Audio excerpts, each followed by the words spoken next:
বিসমিল্লাহির রহমানির রহিম। সুপ্রিয় দেশবাসী, আসসালামু আলাইকুম ওয়া রাহমাতুল্লাহি ওয়া বারাকাতুহু। এটিএম আজহারুল ইসলাম জামাত ইসলামের নেতা, তাকে আবার সামনে ৬ তারিখ পর্যন্ত আ বিচারের পরবর্তী শুনানি দিন ধার্য করা হয়েছে।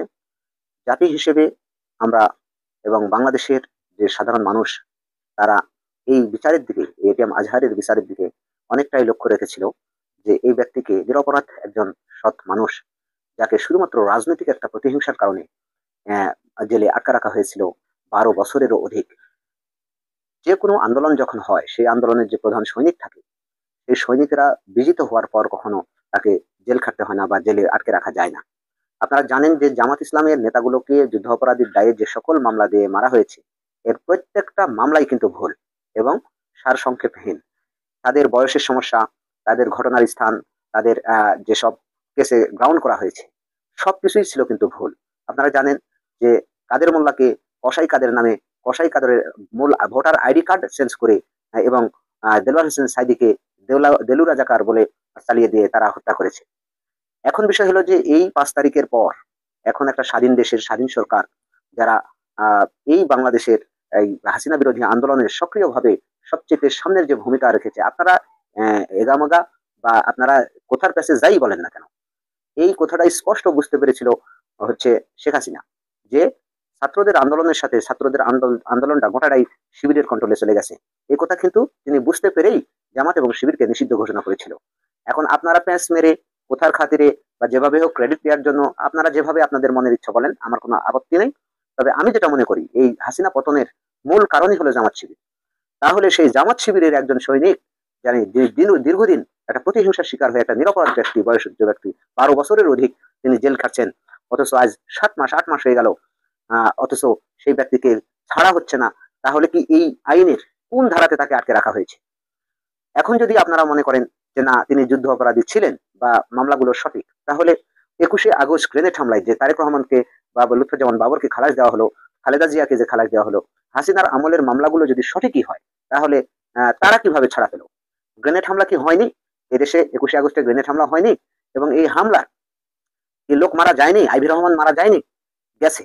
তাহলে তারেক রহমান সহ সকল আসামি খালাস। কেন খালাস? আপনারা জানেন যে ইচ্ছা করলে সরকার, আইন উপদেষ্টা এবং এরা ইচ্ছা করলে এই এটিএম আজহারকে ১ ঘন্টার মধ্যে মুক্তি দিতে পারে। কিন্তু তারা দিচ্ছে না কেন? এই যে তারা কেন খেলছে জামাতের সাথে, এটা তো আমরা বা সাধারণ মানুষ কেউ বুঝতে পারছে না। যে জামাতের হাতে ডক্টর ইউনুস সহ যে উপদেষ্টাগুলো হয়েছেন, তারা কি সাপ খেলা দেখাচ্ছেন আমি তো বুঝতে পারছি না।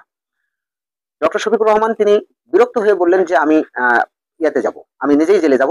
এটিএম আজহার ভাই যেহেতু জেলে আছে, আমার আর এটা ভালো লাগছে না। যার কারণে তিনি নিজে জেলে যাওয়ার জন্য প্রস্তুতি নিলেন এবং নেতাকর্মীরা কর্মসূচি দিলেন। কর্মসূচি দেওয়ার পর তিনি ডক্টর ইউনুস তাকে ডেকে তার বাসায় নিয়ে যে কি চা চক্র, কি দই ভাত মিষ্টি খাওয়াইছেন, না এটিএম আজহারের বেলা আপনারা কেন এত গড়িমসি করছেন? জামাত শিবিরের কেন্দ্রীয় যারা দায়িত্ব পালন করছেন, তাদের কি এই এটিএম আজহার কি জামাতের কেউ নয়? জামাতের কোনো গুরুত্বপূর্ণ লোক নয়? তাহলে আপনারা কেন সেই কর্মসূচি থেকে আপনারা ফিরে আসলেন? এবং আজকে ৭ মাস ৮ মাস হলো এই সরকার আসা, জামাত শিবিরেরা সামনের থেকে নেতৃত্ব দিয়ে এই সরকারকে পতন করিয়েছে। সেই জামাতের নেতা, জামাতের কর্মী, এদেরকে মুক্ত না করে আপনারা একে একে সব রাজনৈতিক দলের সব রাজনৈতিক মামলাগুলো প্রত্যাহার করেছেন। শুধুমাত্র এই নিরীহ একটা সৎ ভালো একটা যোগ্য মানুষকে আপনারা কেন এই বয়স দিনের পর দিন, বছরের পর বছর এই কারারুদ্ধ করে রাখছেন? এটা জনগণ কিন্তু স্পষ্টভাবে বুঝতে পেরেছে। আমরা চাই যে বিগত দিনের আওয়ামী লীগের যে অপশাসন হয়েছে, সেই অপশাসনের যতগুলো মামলা হয়েছে, যে প্রক্রিয়ায় তিনি ক্ষমতায় ছিলেন, প্রতিটাই ভুল। ২১শে আগস্ট গ্রেনেড হামলায় যেদিন তারেক রহমানকে খালাস দেওয়া হলো, সেদিন আমি মামলাতে দেখলাম যে লেখা আছে যে এটা হচ্ছে বিচারিক প্রক্রিয়াটাই ভুল। তাহলে বিচারিক প্রক্রিয়া যদি ভুল হয়ে সকল আসামি খালাস হয়, তাহলে যুদ্ধ অপরাধীর মামলা এটা তো শুরু থেকেই ভুল। আপনারা কেন নির্বাহী আদেশ দিচ্ছেন না যে এই যুদ্ধ অপরাধীর নামে যে সব মামলা করা হয়েছে, এই মামলার বিচার প্রক্রিয়াটা ভুল ছিল বলে সকল আসামিকে খালাস দিচ্ছেন না কেন? এই প্রশ্ন হচ্ছে আমাদের উপদেষ্টা, আইন উপদেষ্টার কাছে। এই বিগত যে ৫-৬ মাস ধরে একজন নিরপরাধ মানুষ, আপনারাও জানেন যে এটি আজহার তিনি যুদ্ধ অপরাধী নন, তাহলে আপনারা কেন এর মুক্তির ব্যাপারে গড়িমসি করছেন?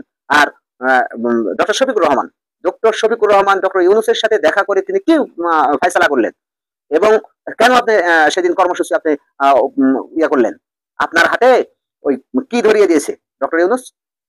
জামাত শিবিরের হাজার হাজার নেতা কর্মীরা প্রস্তুত হয়েছিল সেদিন ঢাকা শহরে যাওয়ার জন্য, আপনার কেন কর্মসূচি প্রত্যাহার করলেন? এটিএম আজহারুল কি জামাতের কেউ নয়? একজন নিরীহ জামাতের কর্মীও যেন কোনো অবহেলায় জামাত এবং শিবিরের কোনো দায়ী দেনা ছাড়াই যেন একজন নিরীহ কর্মীও যেন তাদের অবহেলার কারণে যেন 1 ঘন্টা জেল না খাটে।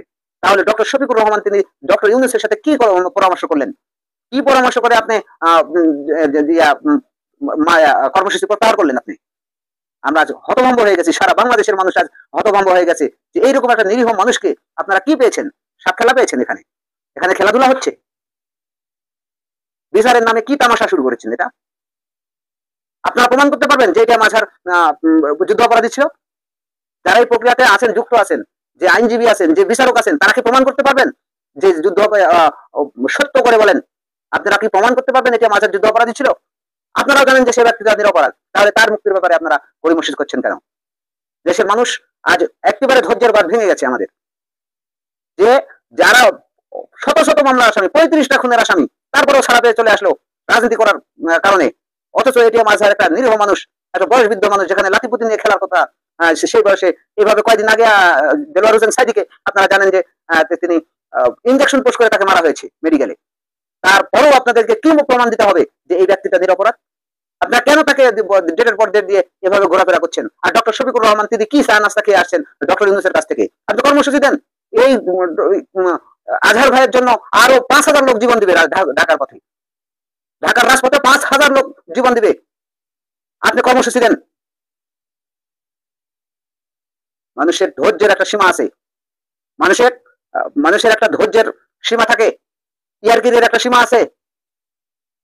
এই লোককে কোন রকমের কারণ ছাড়াই আপনারা নিজে ডক্টর ইউনূস নিজে চাবি নিয়ে যে গেট খুলে বের করে আনতে পারেন, অথচ আপনারা কি খেলা শুরু করেছেন?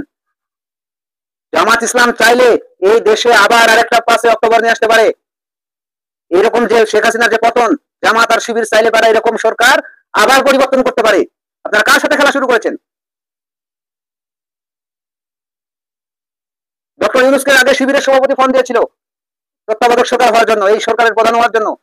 শিবির নেতা ফোন দিয়েছিল প্রথমে ডক্টর ইউনূসকে। আপনারা তারই রক্তের উপর দাঁড়িয়ে তার সাথে আপনারা খেলা করছেন। আমি আশা করব অচিরেই যেন এই ব্যক্তি, বয়সবৃদ্ধ ব্যক্তিকে একটা লোক, বাংলাদেশের সকল লোক বিনা অপরাধে যেন সাজা না পায়। অপরাধের কারণে অপরাধীরা হচ্ছে, তাদেরকে ধরেন, আপনারা মারেন, আপনারা সাজা দেন, ঠিক আছে।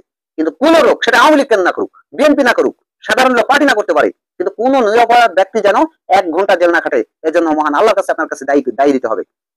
ডক্টর ইউনূস সহ যত উপদেষ্টা আছেন, যত আইন শৃঙ্খলা বাহিনী আছেন, আপনার একটা ভুলের কারণে, আপনার একটা অবহেলার কারণে যদি একটা নিরপরাধ ব্যক্তি 1 ঘন্টা জেল খাটে, এর কারণে আল্লাহ আপনাকে দুদকে কনফার্ম করে দিবেন। বিষয়টি দেশবাসী এবং আইন শৃঙ্খলা বাহিনী এবং আইনের সাথে যারা আছেন তাদেরকে বিষয়টা লক্ষ্য করার জন্য আমি বলবো, অচিরেই যেন এই লোকটা, বয়সবৃদ্ধ লোকটা, মানুষের কে মুক্ত দেওয়া হয়। ধন্যবাদ সবাইকে। আসসালামু আলাইকুম রহমতুল্লাহি ওয়া বারাকাতুহু।